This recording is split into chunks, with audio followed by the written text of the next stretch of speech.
On April 19, 2008, a 19-year-old girl named Kirsten was rushed into an Austrian hospital by her grandfather, a 73-year-old man named Josef. She arrived in critical condition. Her kidneys and lungs were failing, she was suffering from repetitive seizures, and her skin was so thin and pale that it appeared nearly translucent. To treat her, doctors needed her history, but they found a void.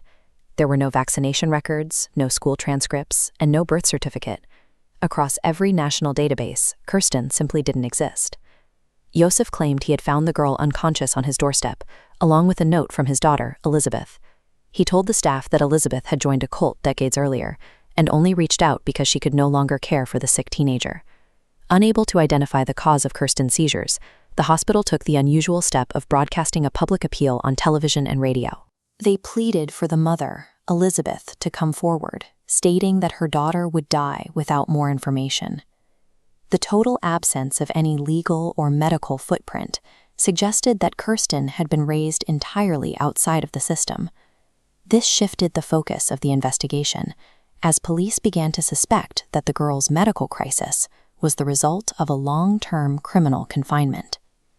1 week later, the public pressure worked. Josef arrived at the hospital, bringing Elizabeth with him to visit her daughter's bedside. Despite being only 40 years old, Elizabeth looked decades older.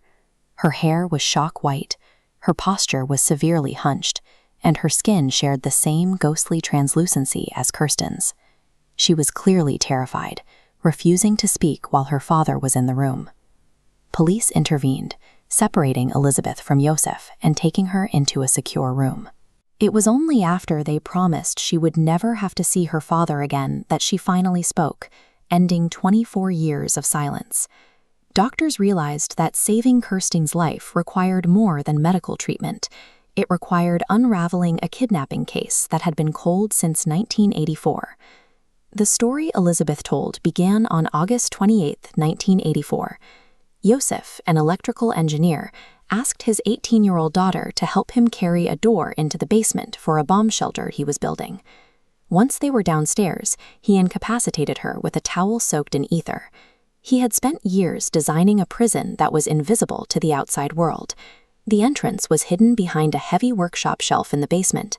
Behind that shelf was a small, soundproofed concrete bunker, reinforced to ensure that no scream could ever reach the surface. The final barrier was a massive steel door equipped with an electronic keypad. Josef had programmed it himself, ensuring he was the only person alive who knew the entry code. Elizabeth lived in this bunker for 24 years. During that time, she gave birth to 7 of Josef's children, delivering them alone on a dirty floor without any medical assistance. Josef maintained total control, dictating when they received food, light, or even air. In 1996, one of the infants, Michael, developed severe breathing problems shortly after birth. Josef ignored Elizabeth's pleas to take the child to a hospital. When Michael died 3 days later, Josef took the body and burned it in the house's furnace. Josef Fritzl didn't just hide a crime. He used his professional background to methodically engineer a functional, long-term black site directly beneath his family home. To explain Elizabeth's disappearance to his wife and the police, Josef forced his daughter to write letters from the bunker. These notes claimed she had joined a religious cult and didn't want to be found. He managed the discovery of 3 of the children by placing them on his own doorstep with forged notes, begging her parents to raise them. His wife, Rosemarie, who lived under Josef's abusive and controlling thumb, believed the story and helped raise the children upstairs. During these 2 decades, Josef even rented out rooms in the house to over 100 different tenants. These people lived and slept directly above the dungeon, completely unaware of the family trapped inches below their feet. There was one tenant whose dog would often grow restless at night.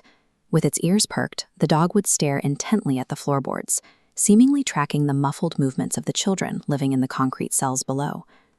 This case demonstrates how a calculated blend of physical engineering and psychological terror can allow an atrocity to hide in plain sight within a quiet neighborhood.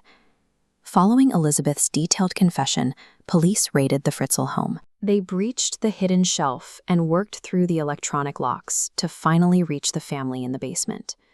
The children, who had been raised in the bunker, were in a state of total shock.